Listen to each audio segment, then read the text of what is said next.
बिस्मिल्लाहिर्रहमानिर्रहीम। अस्सलामु अलैकुम वरहमतुल्लाह। क्वेश्चन नंबर 19 है, an open box is to be made from a square piece of tin. Tin कहते हैं पतले लोहे को, ठीक है। पतले लोहे का कोई टीन है, शीट है लोहे की।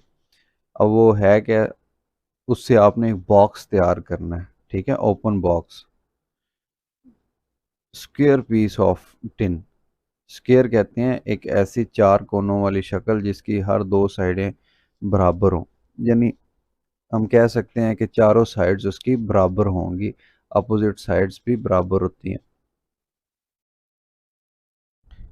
आपने करना क्या है, ये 2 डेसीमीटर स्क्वायर ईच साइड से आपने काट लेना है। यानी मैं अगर यहाँ पे आपको बना के दिखाऊं तो ये एक टीन है, ठीक है।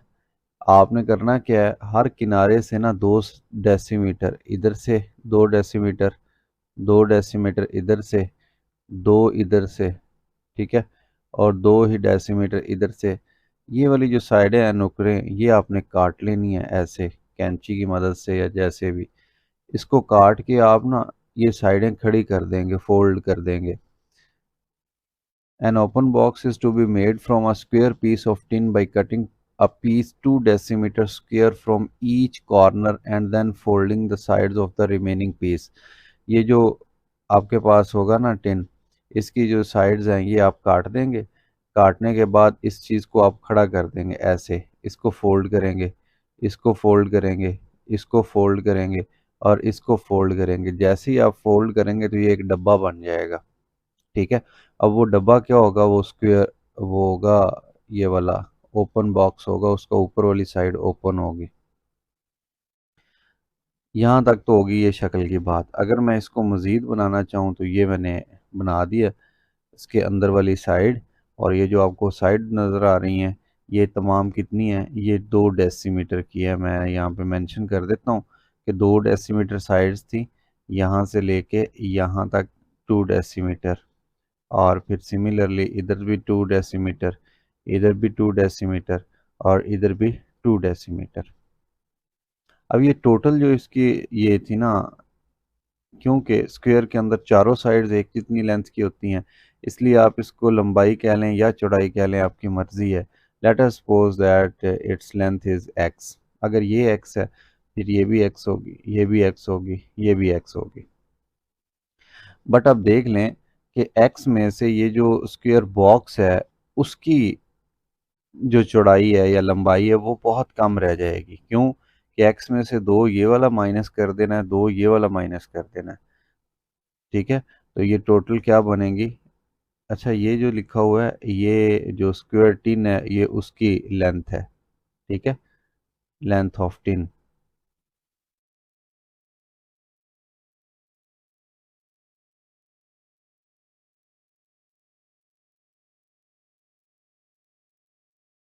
लेंथ ऑफ टिन ये क्या है, एक्स है।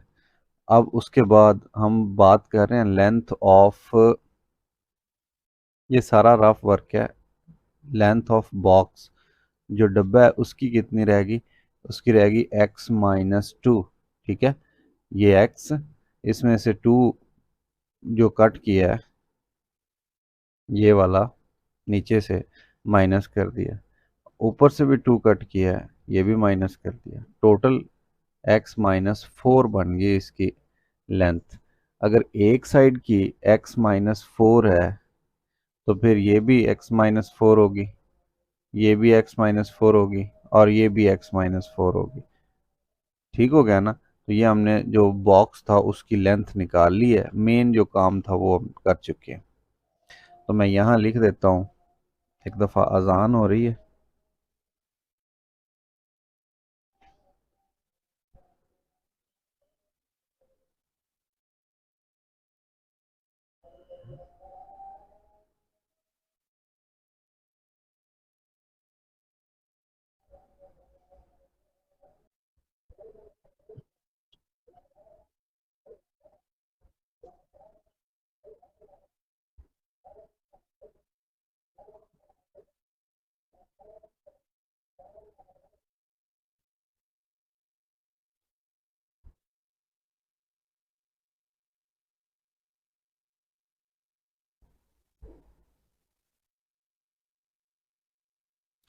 अच्छा ये देख लीजिए, मैंने ना इसके अंदर ये यही वाली चीज़ जो लेंथ ऑफ टिन था, ये वाला जो कलर एक्स थे, ये इधर लिख दी, डेसीमीटर इसका यूनिट है। फिर उसके साथ लेंथ ऑफ बॉक्स लिख दी, जो मैं इधर आपको बता रहा था कि इसमें से कम करेंगे तो x-4 रह जाएगी।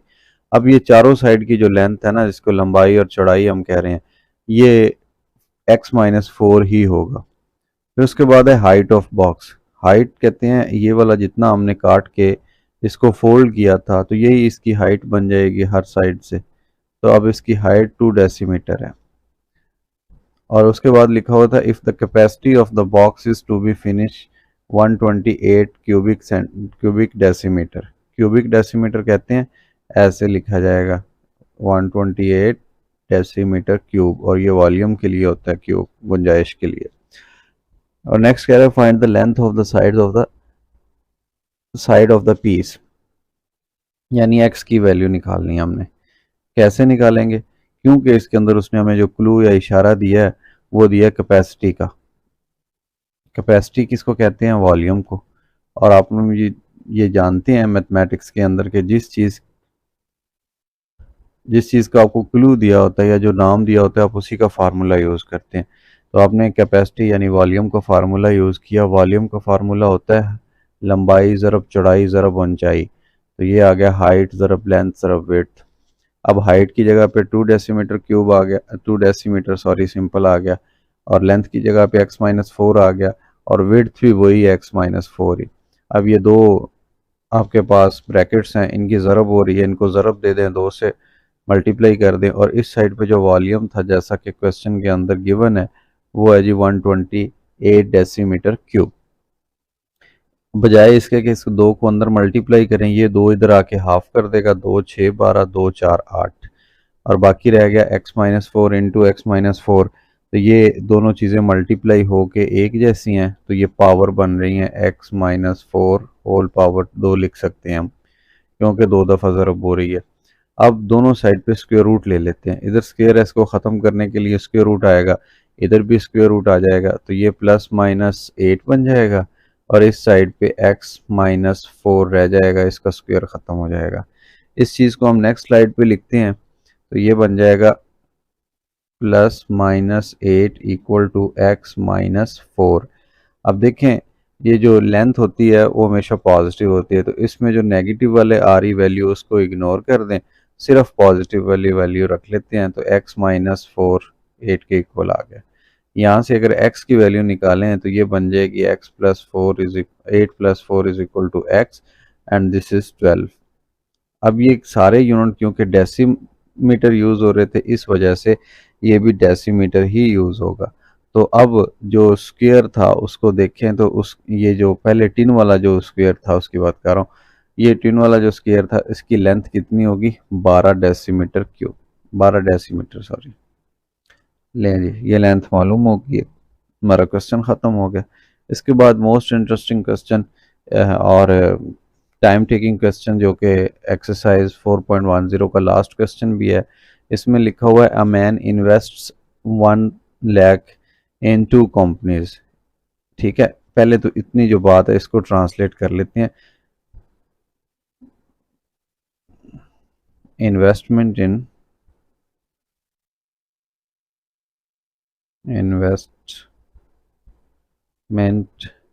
इन 2 कंपनीज। एक आदमी 2 कंपनियों के अंदर 1 लाख रुपया ना खर्च या इन्वेस्ट कर रहा है। अब हमें ये नहीं पता कि वो पहली कंपनी में कितना कर रहा है। Let us suppose let he invest in first company. जिस चीज़ का हमें नहीं पता होता ना, हम उसके लिए वेरिएबल एक्स या वाई यूज़ करते हैं। अब फ़र्ज़ कर लेते हैं कि वो पहली कंपनी में एक्स अमाउंट, ये रुपीज़ साथ लिख लें, एक्स रुपीज़ वो पहली कंपनी के अंदर इन्वेस्ट कर रहा है। अगर पहली के अंदर एक्स कर रहा है तो टोटल जो था वो 1 लाख था। 1 लाख में से एक्स को माइनस कर दें, तो जो बाकी अमाउंट बचेगी वो उसकी इन्वेस्टमेंट होगी सेकंड कंपनी में।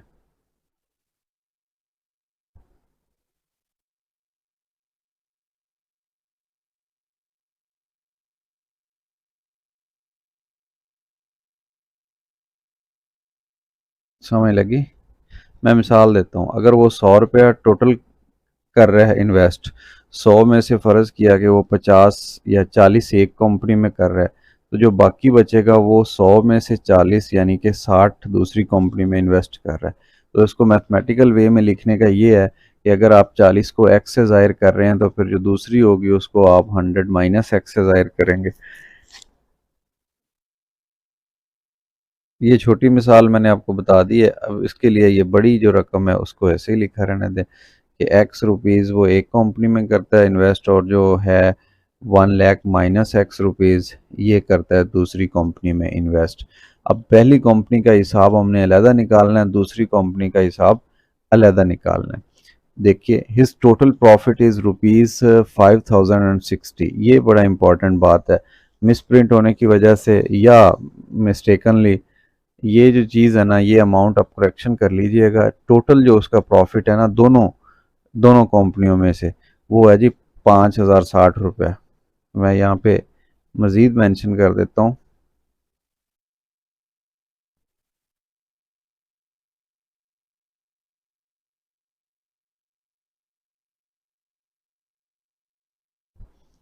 टोटल जो प्रॉफिट है वो 5060 PKR पाकिस्तानी रुपये है। ठीक हो गया? If he receives 1980 from one company, बस यहाँ तक एक दफ़ा बात रखें, एक कंपनी से, यानी profit from first company, profit from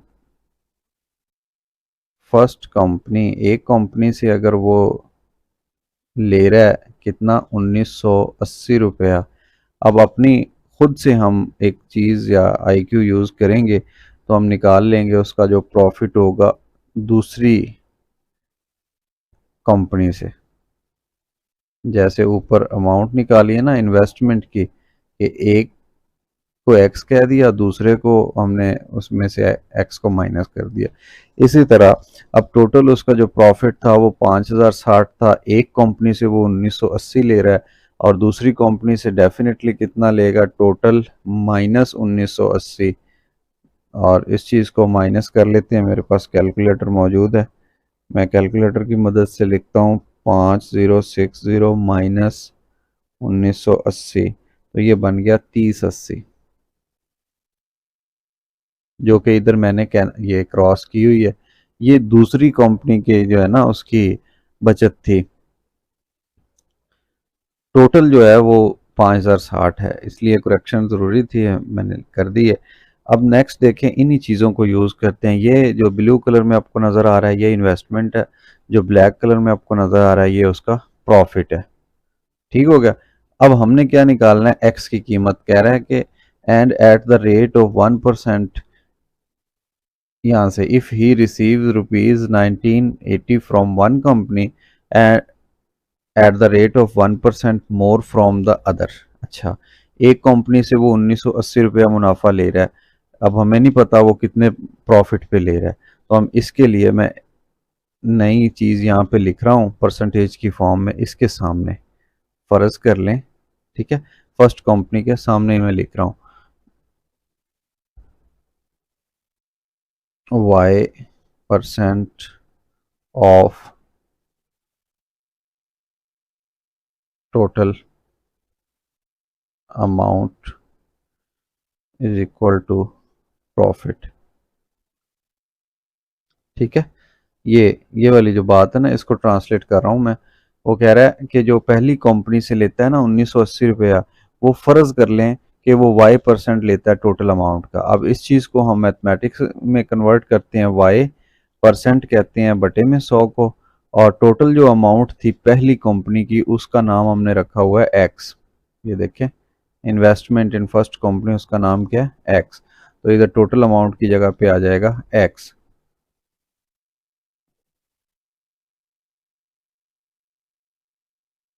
और प्रॉफिट हुआ कितना है उसे पहली कंपनी में, 1980 रुपये। ठीक हो गया?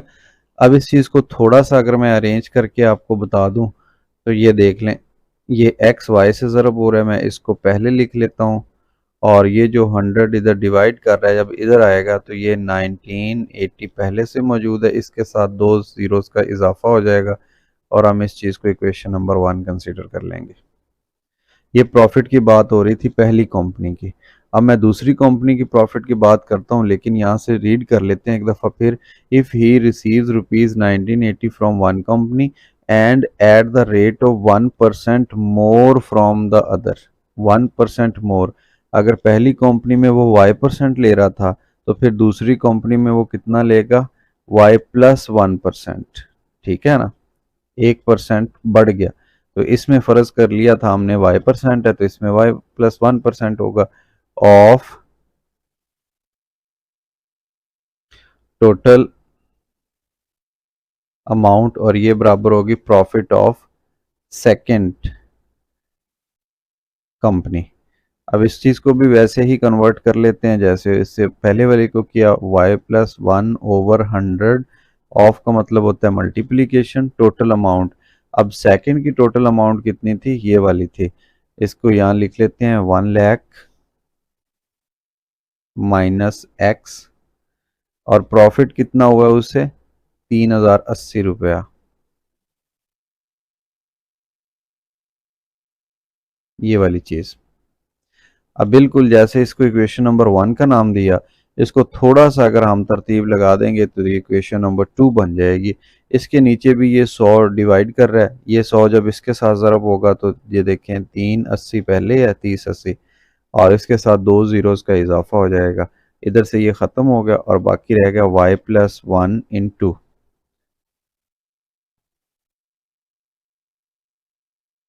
लें जी, and this is known as equation number 2। ये दो इक्वेशंस हमें मिल गई हैं प्रॉफिट के फार्मूले से। अब इन दो इक्वेशंस को सॉल्व करना है और हमारा जो क्वेश्चन है वो कंप्लीट हो जाएगा, यानी एक्स की वैल्यू निकल आएगी। और एक्स क्या चीज़ होगी, वो इन्वेस्टमेंट होगी पहली कंपनी के अंदर, और फिर उसी की मदद से हम दूसरी कंपनी की इन्वेस्टमेंट निकाल लेंगे। यही क्वेश्चन है, find the amount of each investment. तो इन दो ये जो इक्वेशंस थी, इनको मैं नेक्स्ट स्लाइड पे लिखता हूँ और फिर इनको सॉल्व करते हैं। दोबारा बता देता हूँ कि हमें क्वेश्चन दिया गया था कि एक आदमी है, वो दो कंपनियों के अंदर 1 लाख रुपया इन्वेस्ट करता है। हमें नहीं पता था कि वो पहली में कितना करता है। पहली कंपनी को हमने फर्ज कर लिया कि वो एक्स अमाउंट करता है। अगर एक कंपनी में एक्स कर लेता है, टोटल 1 लाख है, तो फिर दूसरी में वो 1 लाख माइनस एक्स अमाउंट करेगा। ये वाला जो ब्लू कलर था, मैंने इसको इन्वेस्टमेंट के नाम से जाहिर किया। फिर आ जाते हैं प्रॉफिट की तरफ। टोटल जो उसका प्रॉफिट हुआ वो उसे हुआ 5060 रुपये। अब प्रॉफिट के भी दो हिस्से बनने हैं, पहली कंपनी का अलहदा प्रॉफिट, दूसरी का अलहदा प्रॉफिट। अब जो पहली कंपनी का उसका प्रॉफिट था वो 1980 रुपया उससे प्रॉफिट हुआ, जबकि टोटल 5060 था। टोटल 5060 था तो उसमें से 1980 माइनस किया तो दूसरी कंपनी का प्रॉफिट 3080 रुपया आ गया। अब इन दो अमाउंट्स को हमने इस्तेमाल करना है और इन्वेस्टमेंट निकालनी है, लेकिन एक शर्त ऊपर लिखी हुई है, परसेंटेज दी गई है जो उसे प्रॉफिट हुआ है उसकी। पहली जो कंपनी है उसकी परसेंटेज हमें नहीं पता था, तो हमने सपोज कर लिया, फ़र्ज़ किया कि y% ऑफ टोटल अमाउंट, और फिर उस चीज़ को कन्वर्ट किया तो ये एक इक्वेशन बन गई x y equal to this thing. और जो दूसरी थी वो 1% मोर ले रही थी देन फर्स्ट कंपनी, तो उसकी जो y% था उसमें एक ऐड कर दिया तो y+1% बन गया टोटल अमाउंट का। और ये दूसरी इक्वेशन आ गई x y equal to this thing and this thing. दोनों को मैं नेक्स्ट स्लाइड पे नोट करता हूँ। तो ये देखिए, ये बन गया एक्स वाई इक्वल टू 1980, ये ऑलरेडी था, इसके साथ दो ज़ीरोज़ आ गई, इक्वेशन नंबर 1 कह दिया। फिर उसके बाद जो दूसरी इक्वेशन थी वो आपको नज़र आ रही है y+1 की फॉर्म में, ये y+1 × 1 lakh minus x,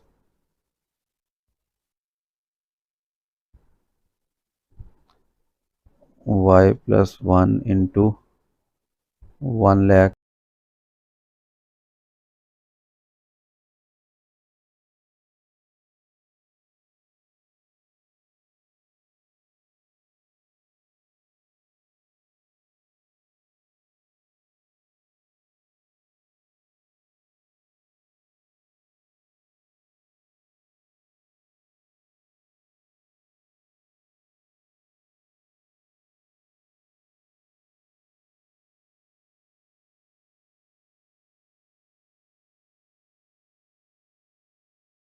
quadratic equation है। अब क्वाड्रेटिक इक्वेशन में आप देख लें कि 3 वैल्यूज़ आ रही हैं और डेफिनेटली इनमें कुछ ना कुछ तो कॉमन होना चाहिए। अगर देखें तो ये 2 का मल्टीपल है, ये भी 2 का मल्टीपल है, ये 2 9 18, ये भी 2 का मल्टीपल है, तो इसमें से 2 तो डेफिनेटली कॉमन आ रहा है। 2 के साथ अगर हम यहाँ पे ज़ीरोज़ लिखें, 3 ज़ीरो, यहाँ से 3 ज़ीरो 3 ज़ीरो, तो इसके साथ 3 ज़ीरो भी हम कॉमन ले सकते हैं, तो ये ओवरऑल 2000 बन गया। जब ये 2000 कॉमन आएगा, यानी 3 ज़ीरोज़ चली गई हैं, एक ज़ीरो ये आ गई है, 2 5 10, तो अंदर कितना रह गया 50, ठीक है, और एक साथ में वाई स्क्वायर रह गया, फिर माइनस, अब 2 20 होता है, ठीक है, 2 20 40 और 2 3 6, ठीक है, ज़ीरोस बाहर चली गई हैं, माइनस 203 आ गया, और फिर 2 9 18, 2 3 ज़ीरोस चलेगी, फिर 2 9 18, तो ये 99 आ गया इक्वल टू ज़ीरो। तो ये जनाब जो 2000 है, इसको दोनों साइड पे जब डिवाइड करेंगे तो बाकी जो क्वाड्रेटिक इक्वेशन बच गई वो बच गई 50 वाई स्क्वायर माइनस 203 वाई और माइनस 99 इक्वल टू ज़ीरो। ये फाइनल क्वाड्रेटिक इक्वेशन है। इसमें ए की वैल्यू 50 है, बी की वैल्यू माइनस 203 है और सी की वैल्यू माइनस 99 है। इसके ऊपर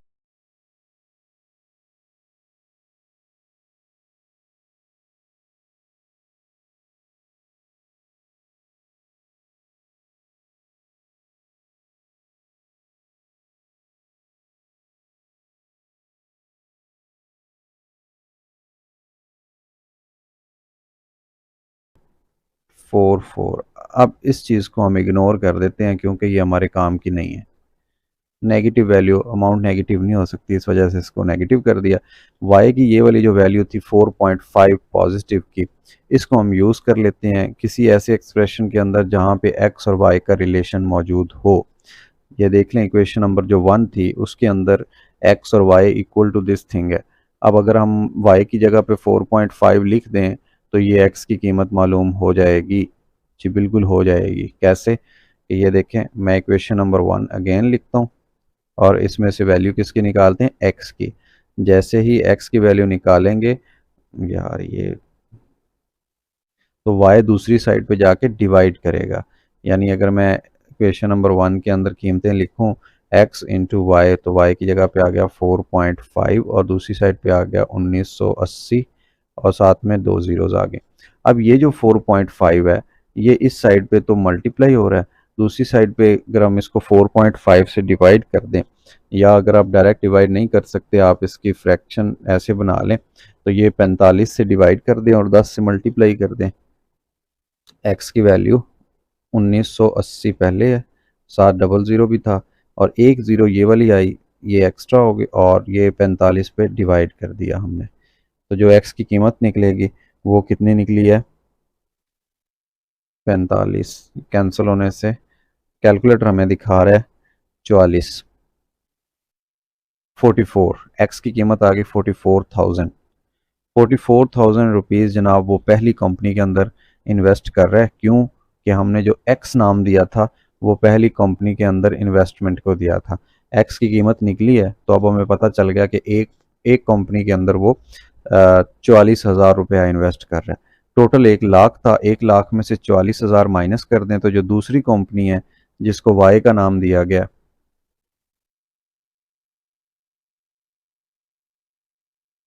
नहीं सॉरी, वाई का नाम नहीं दिया, बस दूसरी कंपनी की जो इन्वेस्टमेंट है 1 लाख माइनस 44,000 और जो बाकी बचेगी वो 56,000 बच जाएगी।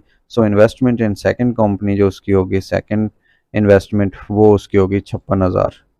तो ये हमने दोनों जो थी इन्वेस्टमेंट वो बता दी हैं उसकी कितना इसके इन्वेस्ट हो गए according to statement of question. ये थोड़ा वो था, लेंथी कह लें आप, मुश्किल तो नहीं था।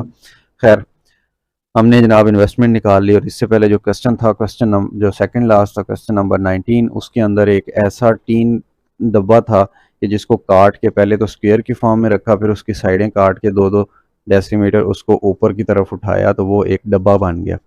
ठीक है, और फिर हमने बताया कि उसकी लेंथ कितनी होगी, सॉरी, हाँ जी हाँ जी हाँ जी, वो जो टीन था, टीन की लेंथ कितनी होगी हमने वो बताया। तो इसी के साथ ही हमारी ये एक्सरसाइज भी ख़त्म होगी। चैप्टर जो 4 है वो भी ख़त्म हो गया और इसके जो लेंथी स्टेटमेंट वाले क्वेश्चंस थे वो भी अपने अख्ताम को पहुँचे। आपने ये करना है कि इस पूरी प्लेलिस्ट को, या जो चैप्टर की प्लेलिस्ट है, इसको आपने बार बार सॉल्व करना है और इसके अंदर कोई भी आपको प्रॉब्लम हो तो आपने मेरे साथ कॉन्टेक्ट करना है। ये आपका अपना चैनल है, मैंने बहुत ज़्यादा कोशिश की है, बहुत ज़्यादा कोशिश की है कि सिंपलेस्ट वे के अंदर एक एक क्वेश्चन आपको सॉल्व करवाऊँ, और मैंने करवाया है। आप अपने दोस्तों के साथ, क्लास फेलोज़ के साथ, अपने टीचर्स के साथ और अपने जो हम उम्र आपके रिश्तेदार हैं जो फर्स्ट ईयर के अंदर पढ़ रहे हैं, आपने उनके साथ ये तमाम प्लेलिस्ट शेयर करनी है और उनको बताना है कि वो भी घर बैठे फ्री में, without going to any academy और फीस पे किए बगैर, आप घर में बैठे ये 11th क्लास की जो मैथमेटिक्स है वो सीख सकते हैं। ना सिर्फ 11th क्लास की मैथमेटिक्स, बल्कि अगर आप इस चैनल के ऊपर देखें तो आपको छठी से लेके एफएससी तक की क्लासेस, बल्कि उससे भी आगे की मैथमेटिक्स आपको नज़र आएगी। अपना बहुत सारा ख्याल रखिए। अल्लाह हाफिज़।